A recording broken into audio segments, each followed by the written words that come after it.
Hi guys, welcome back to the channel. ఈరోజు భైరవం మూవీకి అయితే వెళ్ళాను.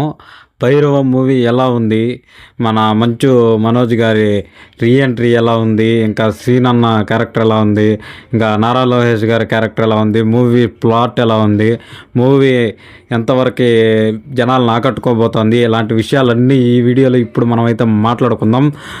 This is the full review of the Bhairavam movie. ఇంకా వీడియోలోకి వెళ్ళే ముందు చిన్న request friends, please do subscribe to our channel. ప్రతి ఒక్క సబ్స్క్రైబరు నాకు ఎంతో మోటివేషన్ ఇస్తారు, ఇంకా ఎంతో ఎనర్జీ ఇస్తారు. Please do subscribe. మంచి మంచి వీడియోలు, మంచి హానెస్ట్ రివ్యూలు అయితే మీ ముందుకు తీసుకొస్తూనే ఉంటాను. This is Sai Kumar.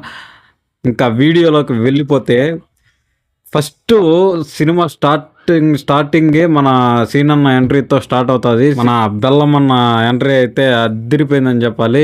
ఇంకా బెల్లం శ్రీనివాస్ గారు అయితే ఈ మూవీలో మంచి క్యారెక్టరైజేషను, మంచి మాస్ ఎలివేషన్ ఉన్న హీరోగా అయితే యాక్ట్ చేశారు. మంచి క్యారెక్టరైజేషన్ అయితే ఆయనకు పడిందని చెప్పాలి. ఇంకా మళ్ళీ నెక్స్ట్ ఇంకా ఒక్కొక్క హీరోకి ఒక్కొక్క క్యారెక్టరైజేషన్ అయితే ఈ మూవీలో పెట్టారు. అన్ని మాస్ ఎలివేషన్స్తో, మాస్ బీజిఎంతో, మంచి ఎలివేషన్స్తో ఫస్ట్ 35 మినిట్స్ అయితే వీళ్ళ క్యారెక్టరైజేషన్ని ఇంట్రడ్యూస్ చేయడంతోనే మూవీ అయితే ముందుకెళ్తుంది. ఇది కొంచెం మనకి బోరింగ్ అనిపించినా కానీ మూవీలో కొంచెం క్యారెక్టరైజేషన్స్తోనే ముందుకు వెళ్ళడం వల్ల ఈ క్యారెక్టరైజేషన్ని మనం క్లియర్గా అర్థం చేసుకోవచ్చు. ఇంకా నెక్స్ట్ ఈ మూవీలో ఫస్ట్ హాఫ్ సాంగ్స్ కానీ ఇంకా బీజిఎం కానీ అంతగా వర్కౌట్ అవ్వలేదని చెప్పాలి. బీజిఎం ఎక్స్పెక్టేషన్స్కి మించిపోతుంది. అంటే ఆ సీన్కి బీజిఎంకి చాలా ఎక్కువ హై లెవెల్లో అయితే బీజిఎం వెళ్తూ ఉంటుంది. సీన్ అంతా లేదనేసి అయితే నాకు అక్కడక్కడ చాలా దగ్గరలో అనిపించింది. ఇంకా ఇంటర్వెల్ బ్యాంగ్ అయితే మ్యాడాస్గా ఉందనేసి అని చెప్పాలి. ఇంటర్వెల్ బ్యాంగ్ చాలా బాగా అయితే ప్లాన్ చేశారు డైరెక్టర్ గారు. ఇది ఒక డబ్బింగ్ సినిమా అయినప్పటికీ డబ్బింగ్ సినిమా చూస్తున్న ఫీలింగ్ అయితే మీకు ఉండదు. ఇంకా సెకండ్ హాఫ్లోకి వస్తే మంచి కాంప్లెక్స్తో సెకండ్ హాఫ్ అయితే స్టార్ట్ అవుతుంది. ఇంకా ముగ్గురు వాళ్ళ యాక్టింగ్తో మూవీని ముందుకు తీసుకెళ్లారనేసి అయితే చెప్పాలి. మన మంచు మనోజ్ అన్న అయితే బెస్ట్ కంబ్యాక్ ఇచ్చాడు ఈ భైరవ మూవీతో.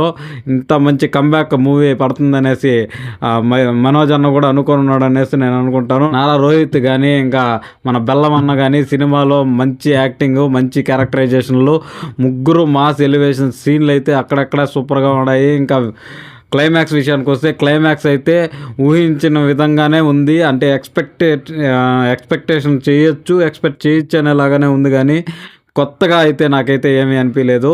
కాకపోతే ఓవరాల్గా మూవీ అయితే మంచి కమర్షియల్ మాస్ మూవీ అనేసి అయితే చెప్పాలి.